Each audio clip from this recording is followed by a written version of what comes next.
Devotional Siva viewers அனைவருக்கும் வணக்கம்.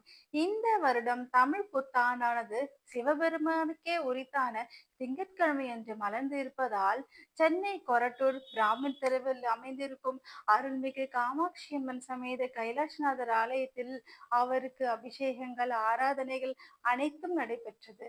மேலும் அனைவரும் இந்த வருடம் முழுவதுமே சிவ ஆலயங்களுக்கு சென்று சிவபெருமானை தரிசனம் செய்யுங்கள். நீங்கள் வேண்டுவன எல்லாமே உங்களுக்கு கிடைக்கும். சிவாய நமக.